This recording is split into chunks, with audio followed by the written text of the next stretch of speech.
What's up? What's up? What's up? Welcome to the square. That is my perfect little place on the web where I get to give my positive perspective on things that are happening in culture, business, and even civics. Yes, this is the square, just like any other town, city, or urban square, which is pretty much a place where it could be civic engagement happening there, business activities could be happening there, entertainment activities could be happening there. So with the square, that's what you get in person, and that's what you get right here with Upliftment by yours truly. Y'all clap it up for the square.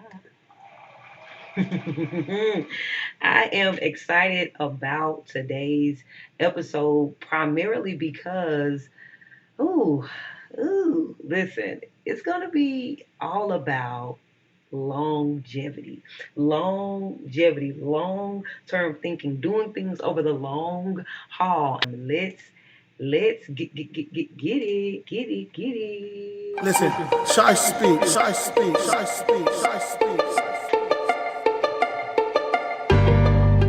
What's up, my fellow dreamers? If you are ready to unlock long-term success because you clicked on this video, you are in great hands because today we're going to be spilling the beans on 3 game-changing ways to embrace a long-term mindset that will set you up for a lifetime of achievements. Let me get into the microphone. What does LeBron James, Warren Buffett, Noah on the ark in the Bible, what do they all have in common? Probably nothing. Okay, but one thing, and that is they have a long-term mindset. Now, before we dive in, let me tease you with this. By the end of this particular video, you will hold the keys to transforming your goals into reality. Let's go. Listen, ShySpeaks.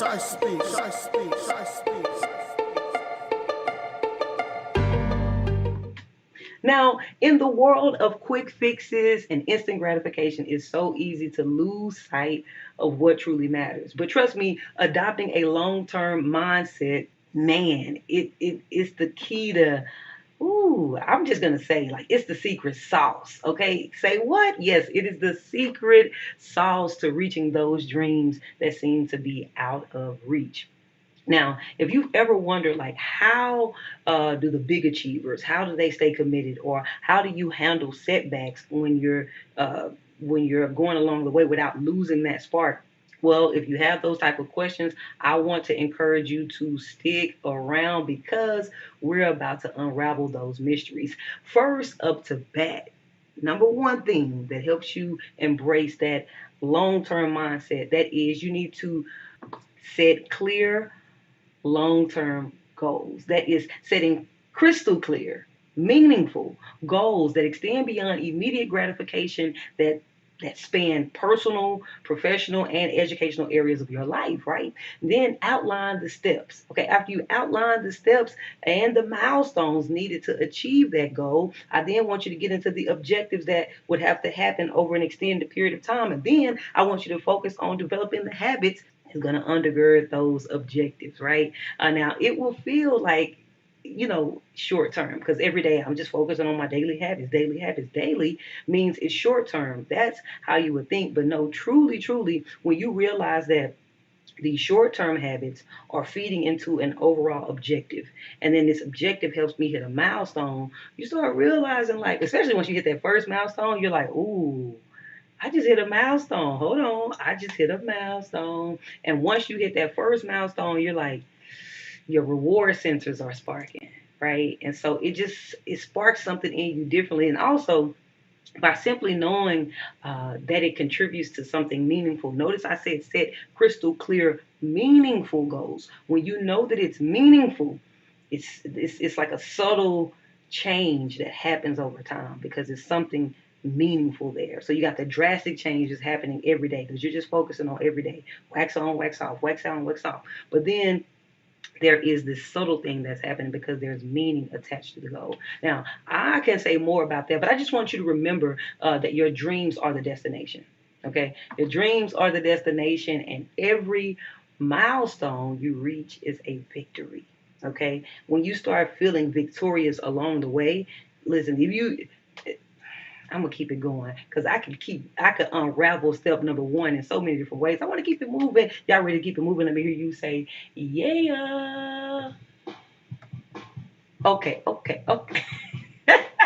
Why do I play too much? What's wrong with me? Why would I even want to play that beat right here in the middle of the video? Because step number two is important. It is to embrace consistency over intensity. Now, let's talk about the magic of intensity. It's not about exhausting yourself in a sprint, right? It's about the joy of a steady marathon. Embrace consistency over intensity. That's how you develop this long-term mentality. What are you talking about, Shy? Well, have you ever heard the term go hard or go home? Listen, what I'm trying to say is you don't want to go so hard that you have to go home, right? You go so hard that you go out there and exhaust yourself. You go out there and break something, and they got to send you on to the house. That's not what we're talking about. I want you to embrace pace. So that's right there. You know, we already in this soft life season. But listen, let's be into this long-term mindset where I am embracing pace. Say that after me. I embrace pace. Embrace consistency over intensity. Number three, you need to learn from your setbacks. Okay? Life isn't always sunshine and rainbows, but setbacks are the stepping stones to your growth, right? We all know that. We know that. Stepping stones to my growth and all that kind of stuff. But in the midst of it, in the moment, it's so easy to be overcome by what you would consider a setback and confuse it for a failure, right? So if you want to have a long-term mentality, you don't even see failure, right? You don't even see it as that. You're just like, I'm just moving. I'm moving. My long-term mentality tells me that I'm going to experience setbacks along the way. It doesn't mean I failed. No, I just experienced a setback. I'm still moving. I'm still moving. And as long as I keep moving, I am going to get somewhere. Okay? Now, I actually want to show a quick clip about that because, yeah, this right here is going to help you understand what I mean. And then I'm going to tell you a little bit of a quick story about me. Let's head over here to, I want to show you this video. Let's get it pulled up. Un momento, por favor. See this season as a failure? Oh my God. You asked me the same question last year, Eric. Okay. Do you get the promotion every year on your job? No, right? So every year you work is a failure. Yes or no? No. Every year you work towards something, towards a goal, right? Which is to get a promotion, to be able to take care of your family, to be able, I don't know, provide a house for them or take care of your parents. You work towards a goal. It's not a failure. It's steps to success. Michael Jordan played 15 years, won 6 championships. The other 9 years was a failure. That's what you're telling me. I'm answering your question. Yes or no? Okay, exactly. So why are you asking that question? It's a wrong question. Ooh. He said, why are you asking me the question? That's the wrong question. Ask me something. Ask me how I feel about this setback or something. But don't ask me if I see this as a failure. I don't even think like that. My mind is not set up and wired that way. I said I was going to tell you a quick story about me personally. So I experienced a setback. Now, since I first launched out as an artist and entrepreneur, all of that, I actually have had events attached to my artistry. So when I first came out, I had an EP release concert.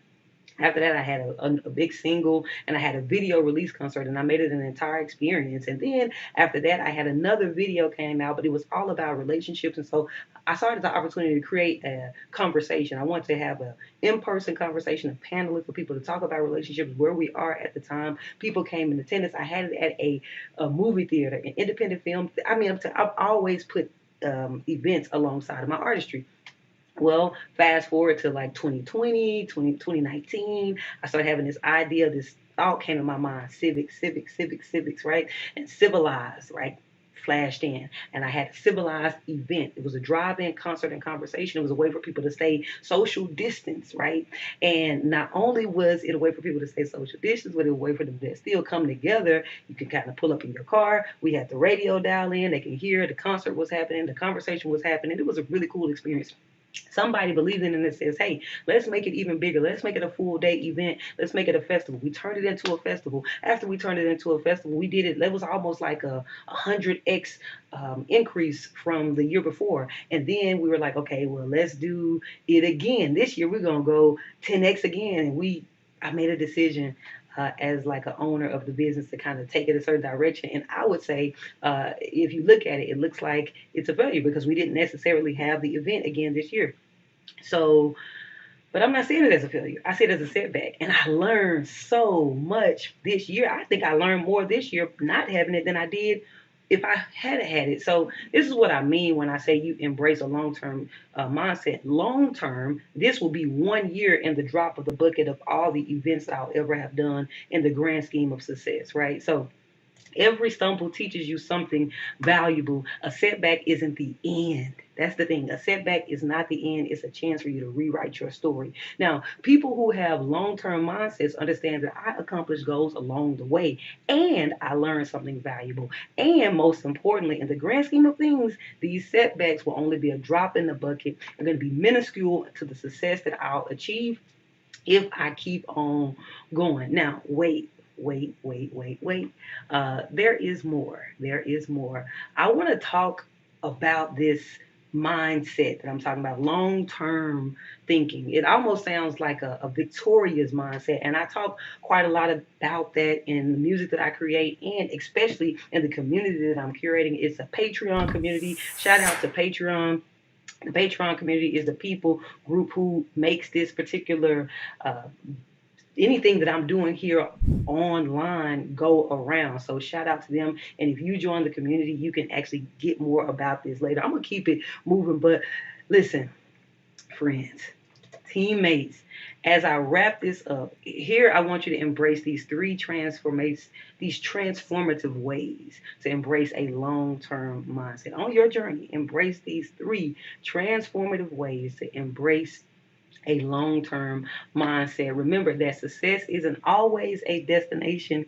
It is the entire journey. Okay, so if you're as pumped as I am about this mindset shift, I need you to go ahead and smash that like button. If you have not already, go ahead and subscribe to this channel and hit the notification bell so that you will never miss a dose of inspiration just like this. And most importantly, share in the comments how you're going to apply these tips in your life.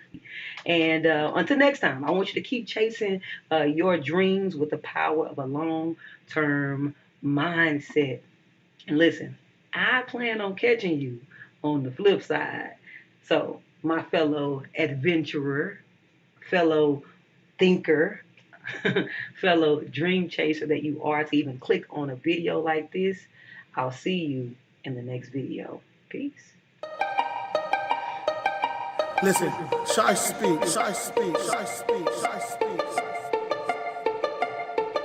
Listen, ShySpeaks, ShySpeaks, ShySpeaks, ShySpeaks.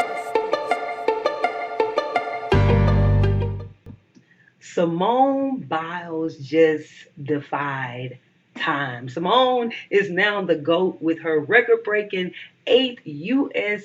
gymnastic title. Okay, it has proven that to me, or not just to me, to everybody, that it's not just her performance on the mat that makes her so inspiring, but the decade-long entertainment spectacle that she is. By the end of this video, you're going to understand why this 8th title matters so much in relation to long-term success, and you're going to have some new discoveries on how this unparalleled dedication over the past 10 years has transformed her journey into an engaging narrative of endurance that should leave you motivated and inspired. Let's get it. Did I say 10 years? Yes, I said 10 years. Heavy on the 10. We're going to talk about this time. Listen, ShySpeaks, ShySpeaks, ShySpeaks, ShySpeaks. Now, in a world where everybody is striving for greatness, well, greatness in the sense of quick greatness. Everybody's trying to get there super fast. They want to quick win. What Simone Biles just did is set an example of persistence, evolution, and an unwavering commitment.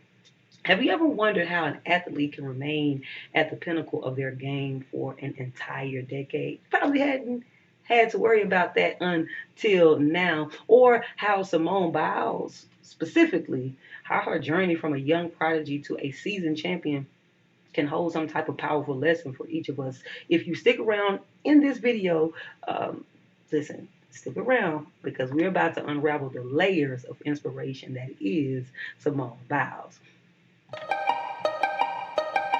Listen, Shy speak, Shy speak, Shy speak, Shy speak.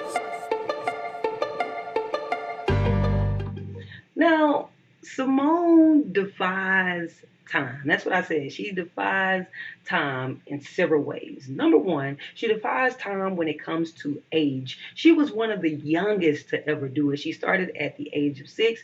By the age of 14, she was already competing on the elite level. And I believe by the age of 16, she was already a champion, right? So that's not a long time. Girl got it just so young, right then and there. But then at the age of 26, Simone Biles is the oldest woman to win the all around national U.S.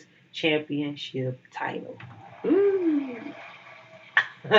The oldest woman. So she went from being the youngest to do something to the oldest to do something. That is when you defy time, when you defy age, right?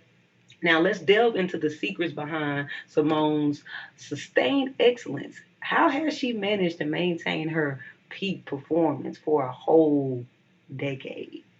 Say what? A decade? Yes, she has sustained this over the long haul. Let's go ahead and head over to this video. I want to show y'all real quick a little bit of her training regimen. Hitting the gym 6 days a week without fail.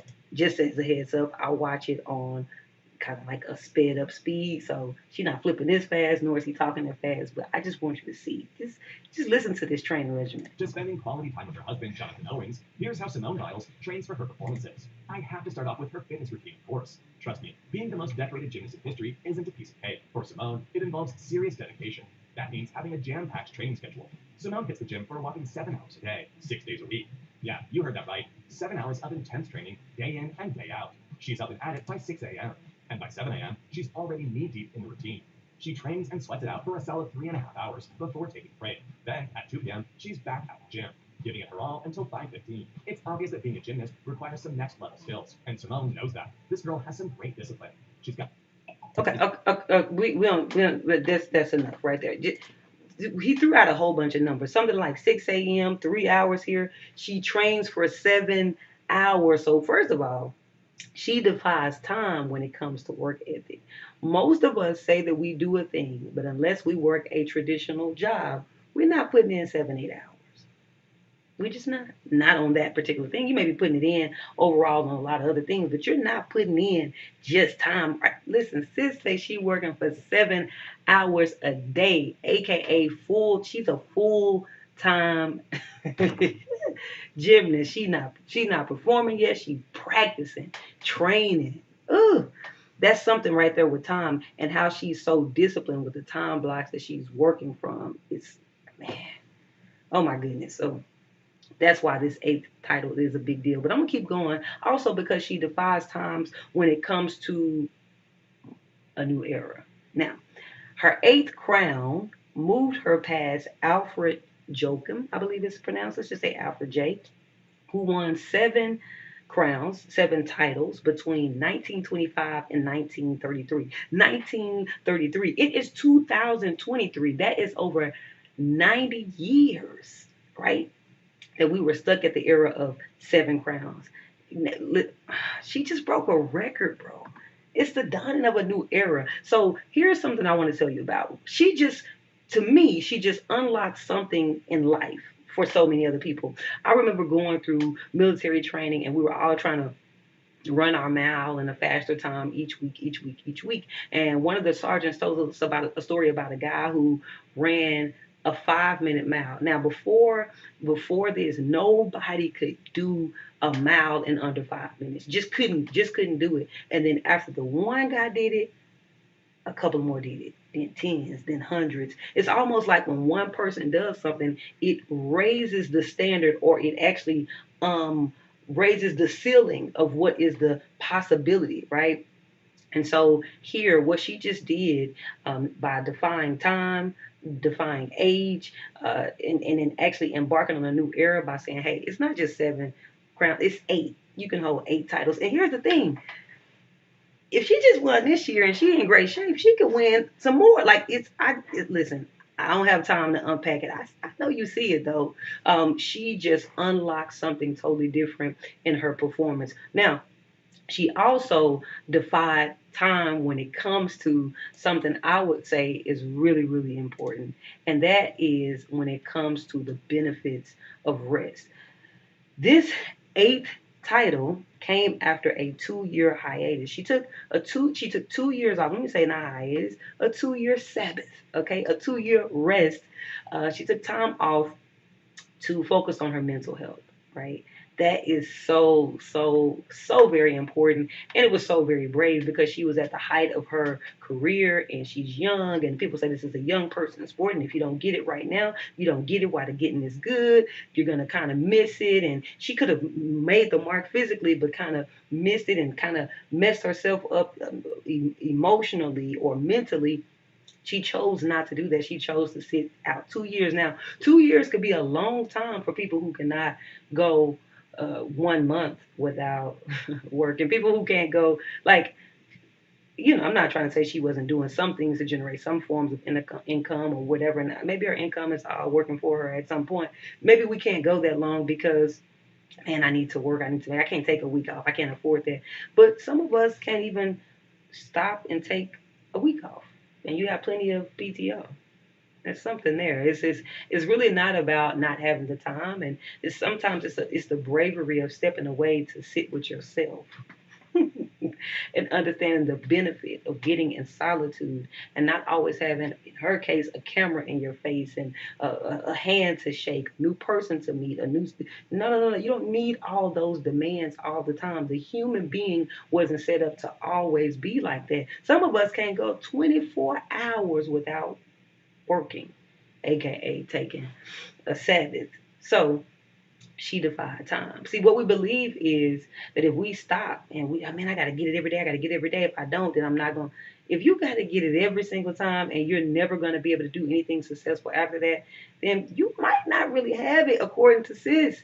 Sis says, listen, you could take 2 years off, come right back, and win a championship.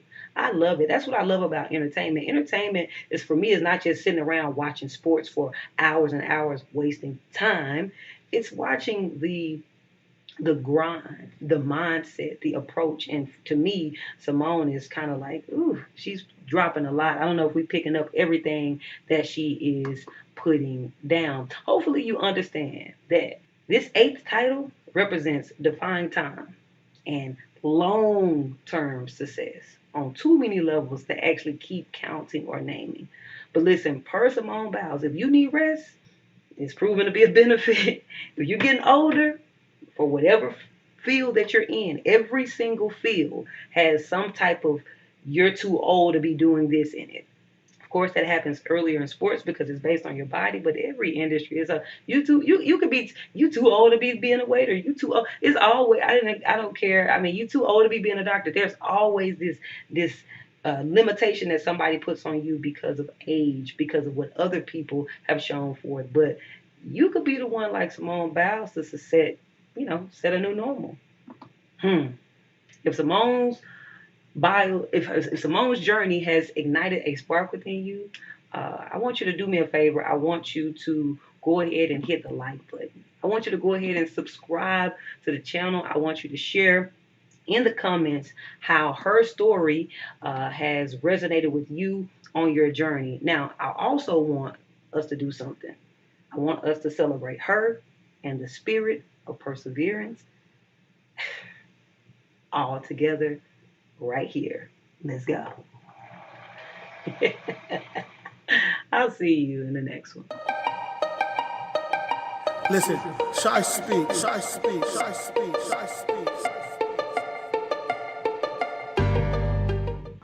What's up, my fellow learners and aspiring business moguls? If you've ever wanted a shortcut to success straight from the master himself, then listen, you're in for an exciting video today because you'll be equipped with not one, not 10, not 20, but 93 gems of knowledge from Warren Buffett that can shape your life, your career, and your financial future like never before in celebration of Warren's 93rd birthday. Let's get it. Wait, before we get it, here's some context. I don't know Warren Buffett like that. I'm not sure if he and I have shared values and visions in every area of life, but I do know that he is a world famous billionaire investor and a very shrewd businessman. He's also an elder. So since I like talking about business on the square, which is my podcast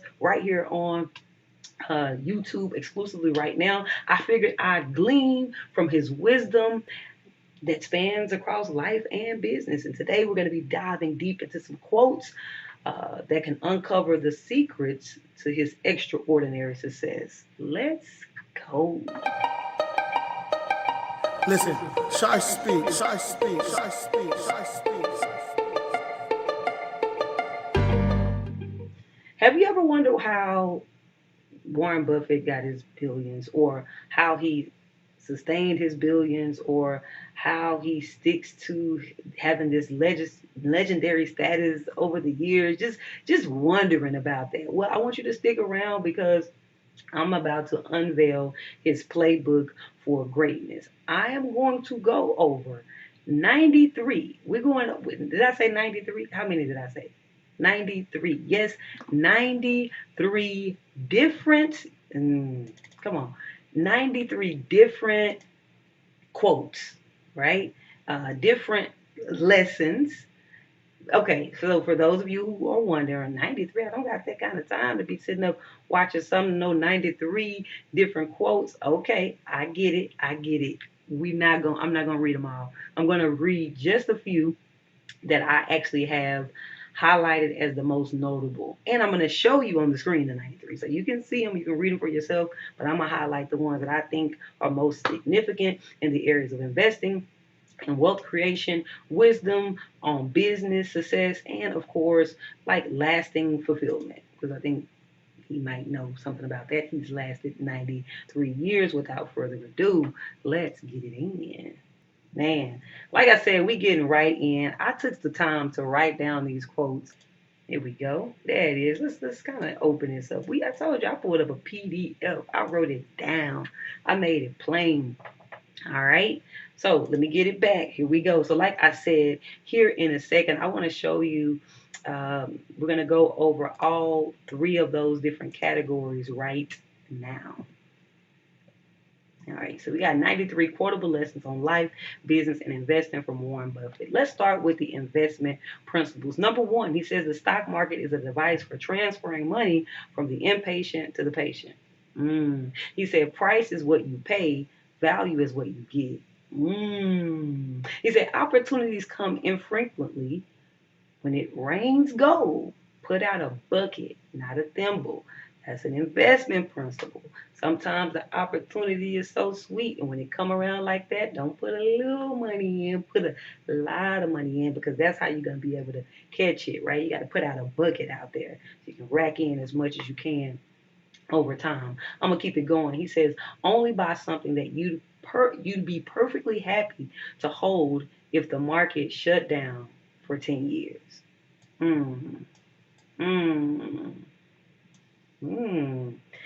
That's a real shrewd. It's a very, very specific decision. And then right here he says, you don't need to be a rocket scientist. Investing is not a game where the guy with 160 IQ beats out the guy with the 130 IQ. This is not that kind of carrying on. Let me keep it rolling. Matter of fact, before I move on into the business success, I want you to chew on that investment advice. And I actually have some investment advice that I did want to show you from Warren Buffett himself. So I want to go ahead and pull that up for you. Let's see what he's talking about. Let's see what Warren got to say from an investment perspective.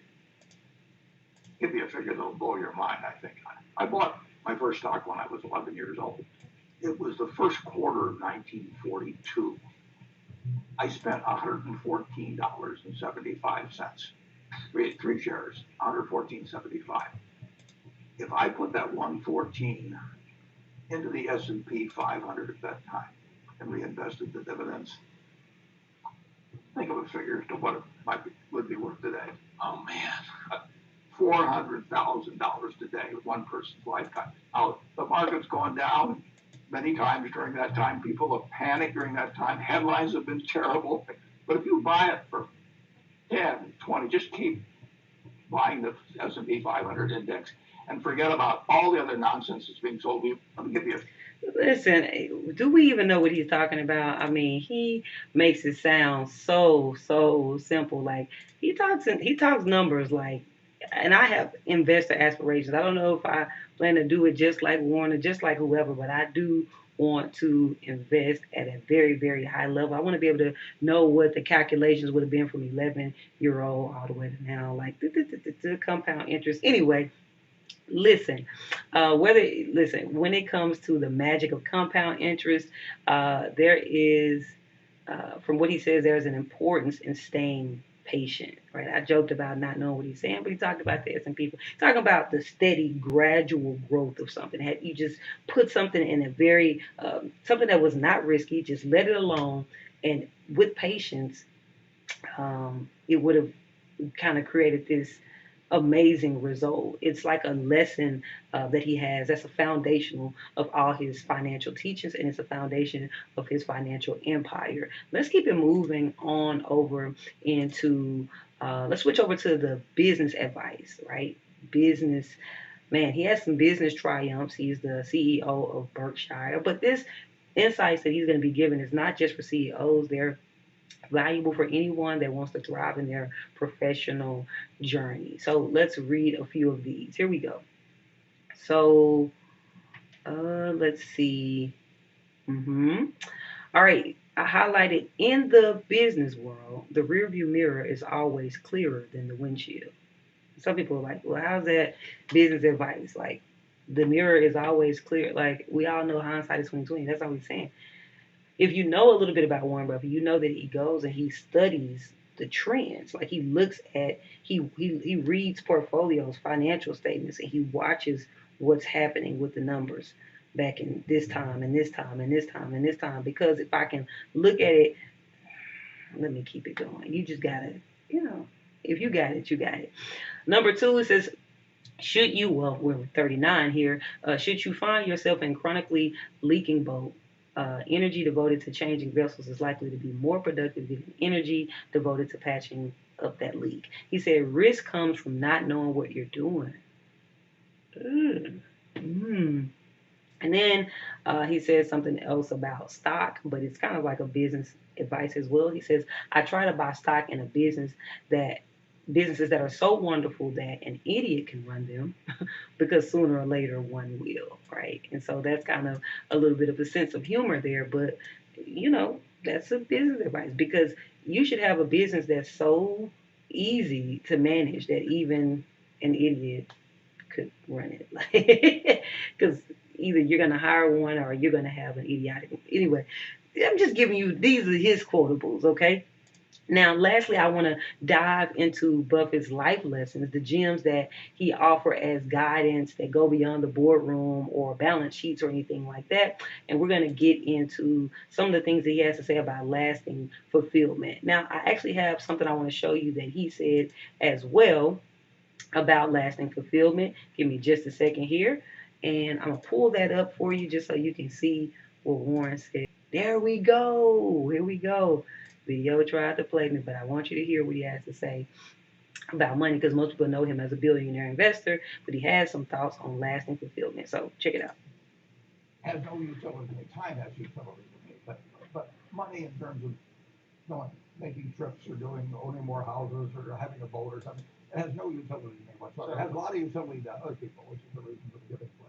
What motivates you to still run a company when most people your age are playing shuffleboard or they're relaxing or doing something? Yeah, they spend all week planning their haircut. You know? I get to do every day what I love with people that I love. I mean, it doesn't get any better than that. And so the greatest pleasure in your life, other than doing interviews like this, is what? Looking at new companies, making investments, giving away the money. What gives you the most pleasure? Your grandchildren? It's all of the above. I mean, but the truth is that I regard Berkshire Hathaway sort of like somebody that a painter regards a painting. The difference being that the canvas is unlimited. So there's no finish line at Berkshire, and it's a game that you can continue to play. Money. He said there is no finish line. It's a game that you can continue to play. I love that. I like that, idea. Like I do this because I really like. It's something that I love doing. So it's not like, yeah, I see what he did there. I see what he did there. But also, if we go back to what he was talking about, we realize that he values relationships over possessions, right?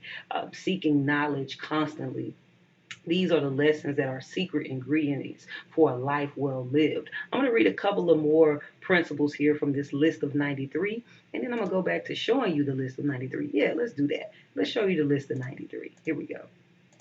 All right, let's go and show you a few more of his life lessons. He says happiness can be seen as a byproduct of meaningful work and a fulfilled life. You can have meaningful work and not a fulfilled life, then it's not going to be happy. But when you have those, I agree with that. See what I'm saying? I don't know him. I don't know if we agree on everything, but I do know we agree about that. He says you ought to be able to explain why you're taking the job you're taking, why you're making the investment you're making, or whatever it may be. And if it can't stand applying pencil to paper, you better think it through a little bit more. Man. Ooh. All right. Here, okay, I'm done with the list. You know what I'm saying? If you want the list, you can hit me up. Hit me up and say, I want that, I want that, I need that, I want to read all the rest of them. I'll send it to you. I really will. But here's the thing though. I'm gonna give you a bonus. This one right here was kind of funny. He said, never ask a barber if you need a haircut. That one is life advice. It's also business advice. Let me run it back. Never ask a barber if you need a haircut. He's trying to help you not get sold, okay? Now, as we wrap up this enlightening journey through 93 priceless lessons from Warren Buffett, remember that his wisdom isn't just for financial giants. It's a treasure trove that can elevate any aspect of your life if you really, really try it. Some of the ones especially the ones that I listed today. If Buffett's wisdom has ignited a fire within you, I want to encourage you to hit the like button. And of course, do me a favor. I want you to share a comment about which lesson resonated with you the most. Out of the ones that I read, which lesson resonated with you the most? And as you embark on your journey to success, always keep in mind that timeless principles can be your guiding star. I'll see you in the next video. Wait, one more thing. Don't just listen to this and say, that was a good video. Seriously, go out there and embrace these quotes. Embrace these bars dropped by old Buffett, right? Old billionaire Buffett. And watch your life and your business soar to new heights. Listen, ShySpeaks, ShySpeaks, ShySpeaks, ShySpeaks.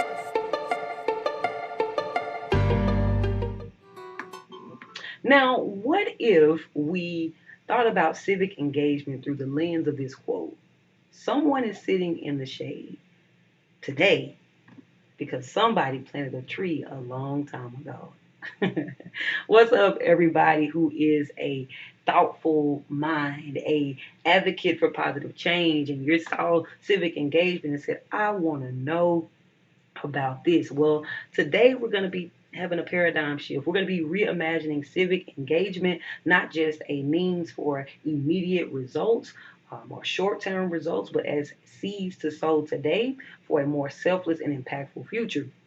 Now, I say this because people often think of civic engagement as taking political action, and it is one of my greatest hearts, like compassion. It's like a burden of mine to actually introduce people to the concept that there is non-political ways of being civically engaged. Okay, and I want to show you that by the end of this video, you're going to see civic engagement through a new lens, one that transcends instant results and focuses on more nurturing, more of a legacy of selfless service that will last long after we're gone.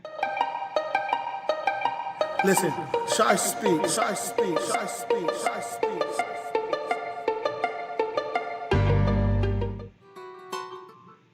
All right, so now recently I saw a video from a colleague of mine, a social media friend, if you will. Her name is Teslin Figueroa, and she was doing her usual level of pressing, these politicians. She's always trying to press them to see, are they really about what they really about? Are they really getting something done? I actually want to show you the video, and that video helped me spark this thought that I'm having right now.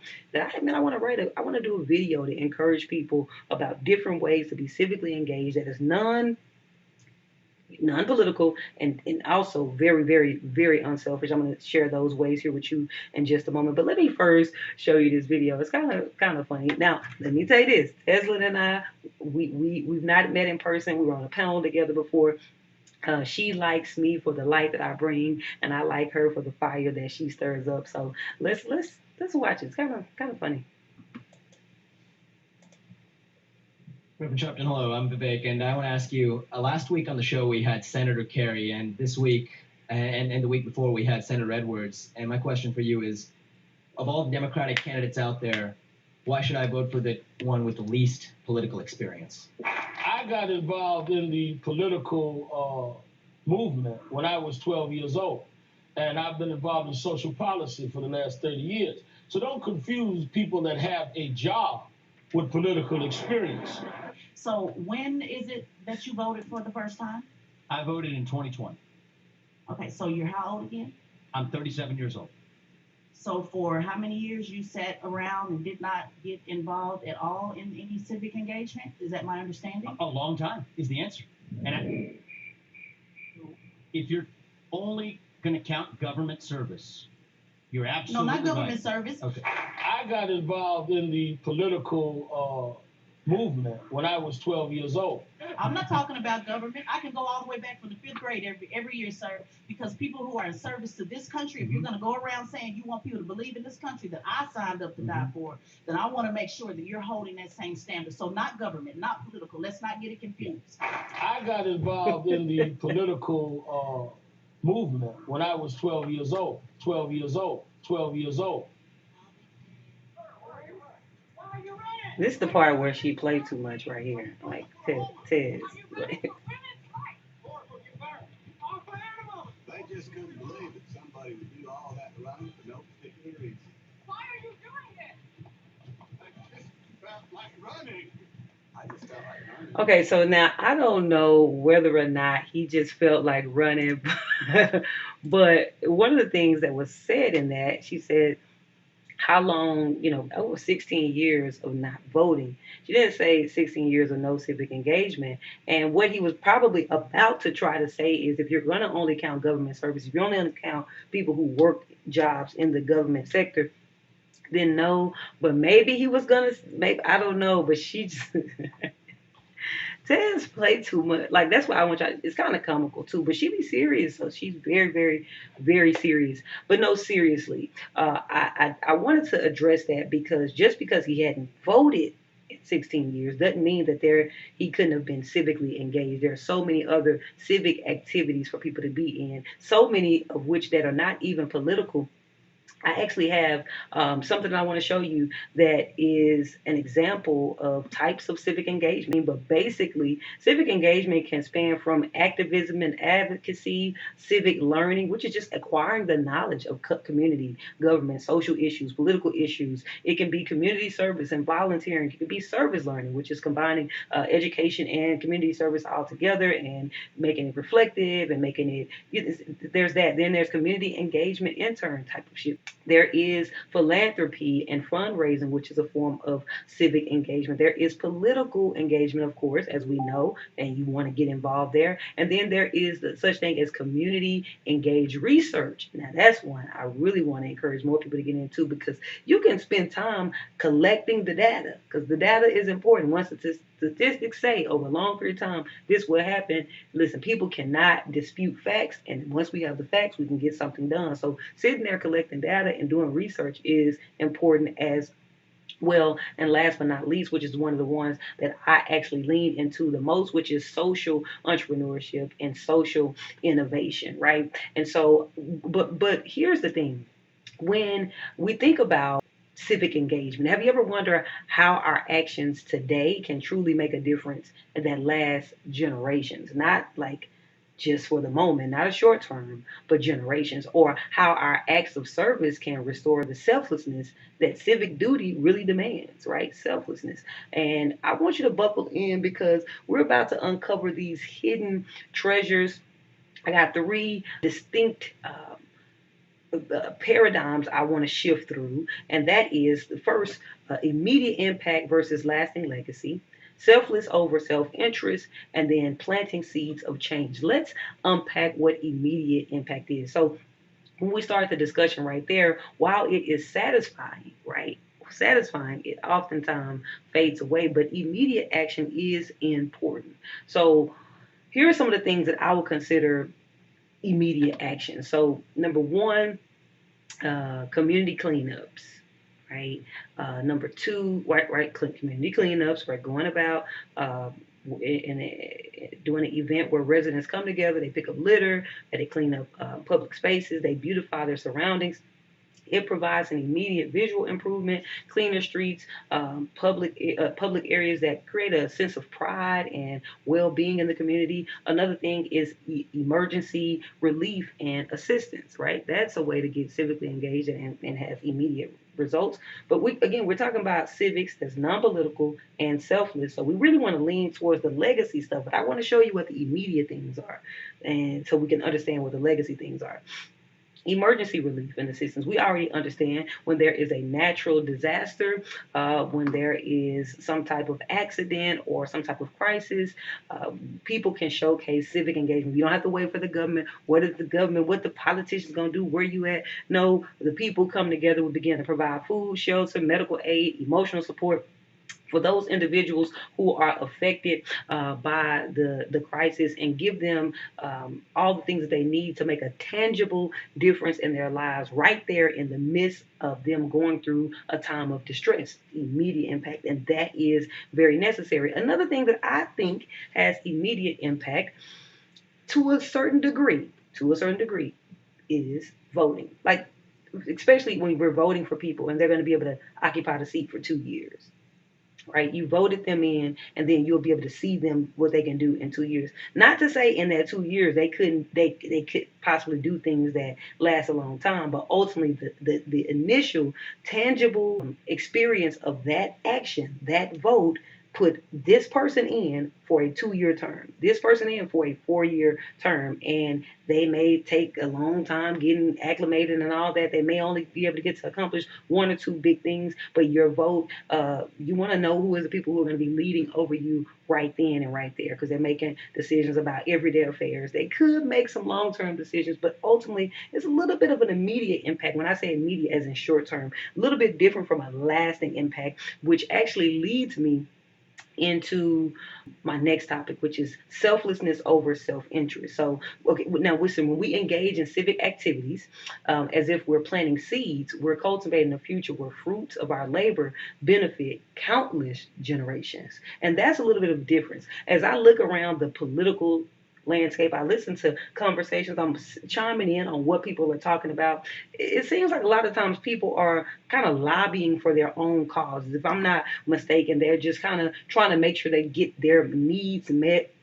And that's a little bit different. You seem like you're civically engaged, but really, I mean, you are, but it's not the true spirit of civic duty. Think about something like volunteering for a community project. Matter of fact, let's think about, before we even go there, let's talk about standing in solidarity.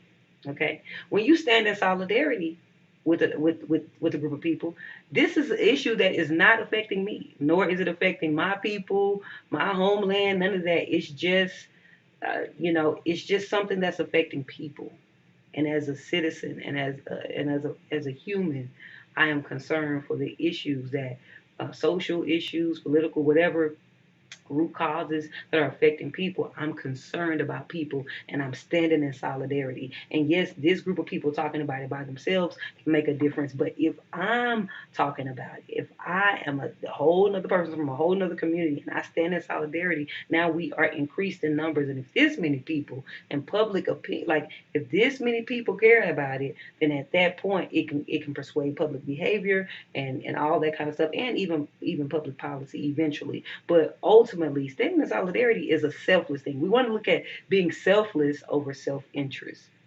I see a lot of self-interest going on out here, and that's what people think about when they think politics. I mean, it's people trying to get their own selfish needs and their own selfish gains met, and to a degree that may or may not be true. But this is why I want to encourage people: you don't have to be political to be a civic, to be civically engaged. Right? You can be you don't have to be super deep off into that, but that doesn't mean that you can't stand in solidarity with causes. That does not mean that you cannot get involved in projects that last well beyond you, which leads me into the third, which is planting seeds of change for the future. So when we think about seeds that are transformative in nature, it's all about shifting our perspective and embracing actions that might not yield instant results but promise a bountiful harvest. That is the crux of what we would say the American civil rights movement by Martin Luther King and others was about. Martin Luther King said, I had a dream, and some of the stuff he was dreaming about was not going to come to pass right then and there. Now, they were marching, they were hitting the pavement to make sure certain things happen immediately and certain things happen in the near future. But there were some things that I can only dream about that I can't even see right now, but I'm actually doing this for that vision in the future. Now, I know a lot of you guys are already typically engaged, you're voting. I'm not trying to discourage you from all those things, but I want to encourage you every now and then.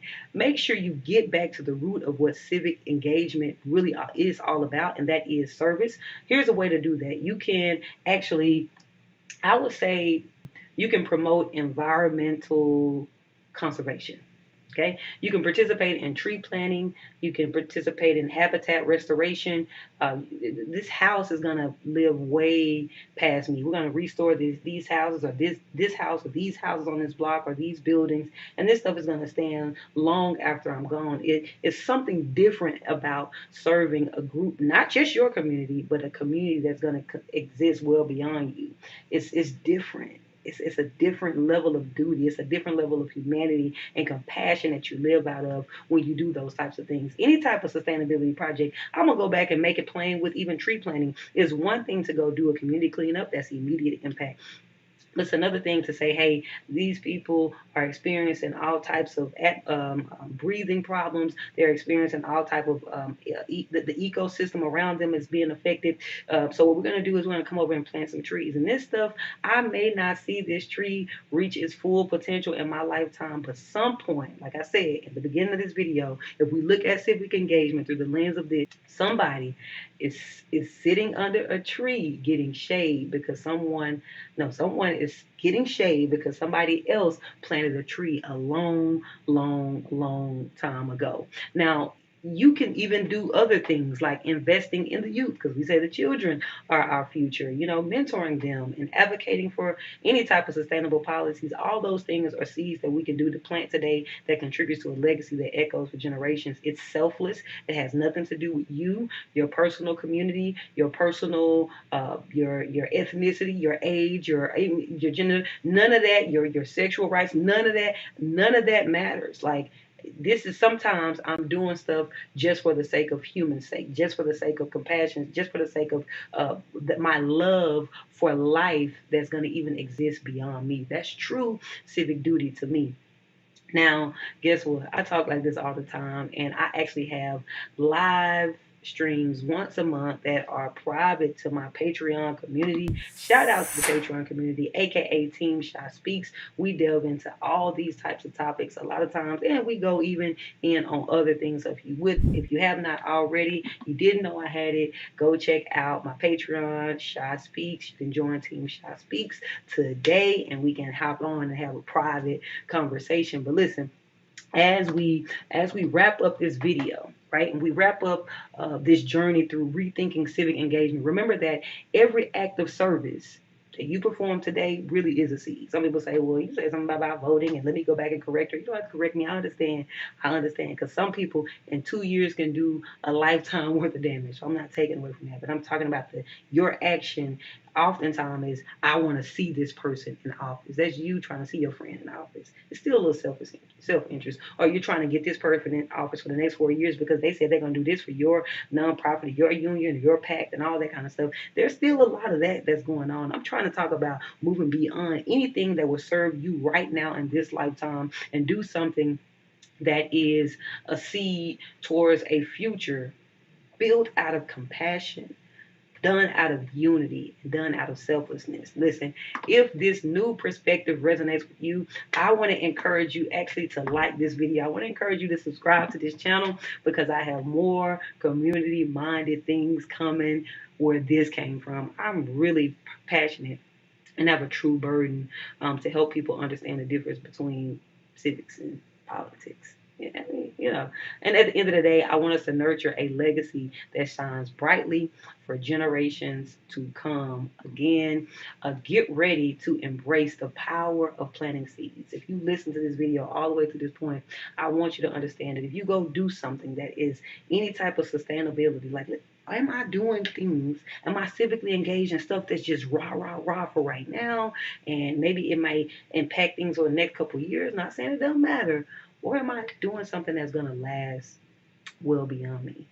Well, listen, at the end of the day, your journey starts right now. You have to do something today to have a lasting legacy. And without further ado, I'll see you in the next one. Listen, ShySpeaks, ShySpeaks, ShySpeaks, ShySpeaks. Now, this is the part of the square that I like to call the fountain, right? The fountain is a place where I share a nugget of wisdom, scripture, a quote, or something that you can take with you as you leave the podcast or this weekly live stream to take with you until next week. Now, the theme of today's episode was long-term, right?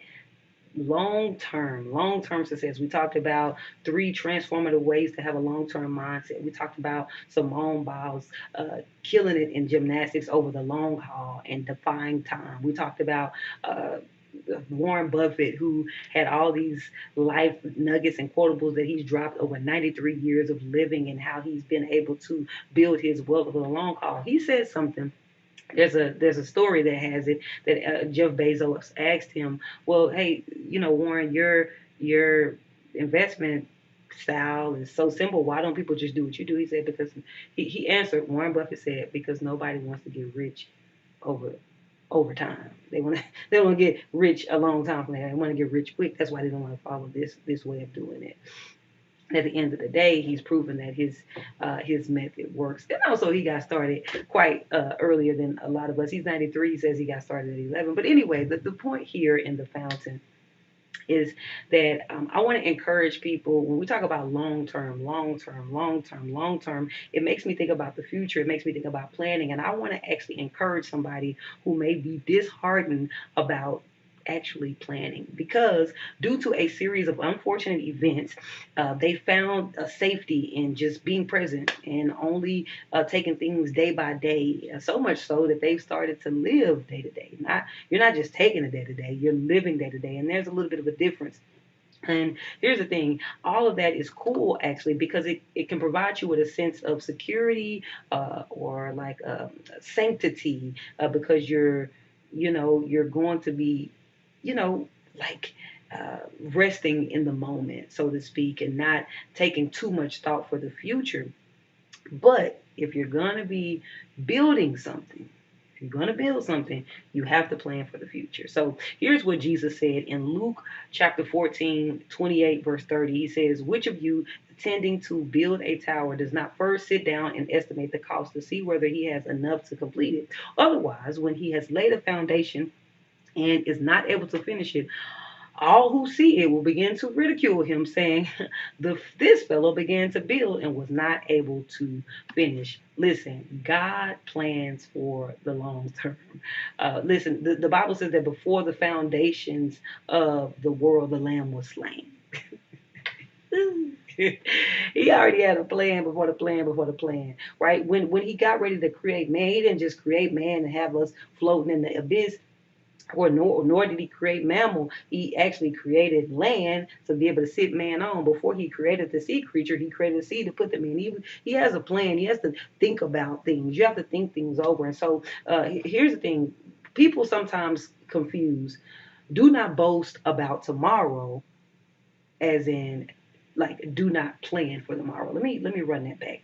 If you are disheartened, you've had a series of events that cause you to not want to plan. Like, man, it don't never go my way, and I don't want to plan. And matter of fact, kind of feel more spiritual because the Bible says don't take no thought for tomorrow. No, he says do not boast in tomorrow. He did not say do not plan for tomorrow, because in order to be a good steward, as Jesus so eloquently pointed out in Luke chapter 14, verse 28, when he talked about counting up the cost, building and counting up the cost. He's saying, don't worry. He said he's not talking about not actually considering the facts and considering the cost. That's safety in that. There's wisdom in that. What he's saying is don't worry about tomorrow, right? I don't want you to worry about tomorrow, as in I don't want you to worry about the future. I don't really want you worrying, period. Worrying is the opposite of faith, and faith is where we're supposed to be living our lives from, right? A place of abundance and bountiful opportunities, right? So if you feel like, man, I haven't been wanting to, I don't know, I just haven't been really wanting to like plan, that's fine for a moment. Take that season, take that sabbatical and actually breathe it all in, rest, be present. I'm all about being present all the time. But that doesn't mean that if you're going to build something, at the end of the day, if you're a believer in Christ, that is, you're trying to build a kingdom. That takes planning. You got gifts and talents that he's given you. That takes stewardship. All of those things essentially is a life of planning for the long term. I'm just saying. Hey, I don't know how to put it any other way. Don't be discouraged. Make plans. And at the end of the day, it is God who makes the plans happen. That's what he was trying to say. Like, we're not God. We like God because we're not omnipotent, when we're not all knowing and all that kind of stuff. And so we can't make anything happen. So it's not going to make any difference for you to be sitting there worrying. But that's totally different if you're trying to build something. And I believe that you're probably building a life. I believe that you're building a marriage. I believe that you're building a business. I believe that you're building some type of organization if you're attracted to this type of channel on this type of podcast. So in the aspect of building, you have to, yes, be present and take it in day to day, but you have to also count the costs, line up the facts, weigh those out, and plan for tomorrow. It is a privilege that you have to do so. I hope that you enjoyed. Listen. Can't believe we still got the square. Give it up for the square. Can't believe I have a podcast. I hope you enjoyed this episode and hearing or rehearing 3 transformative ways to embrace long-term thinking, glean from Gabby Douglas, glean from Warren Buffett, and glean from the idea of having selfless civic activities that serve generations to come, not just your personal and current interests. Now, I want to end this episode with one last question. One question. I want you to name one place where business, entertainment, and civics can all happen in one place. Yep, you right. That is the square. Thank you so much for tuning in. Peace out. Listen, ShySpeaks.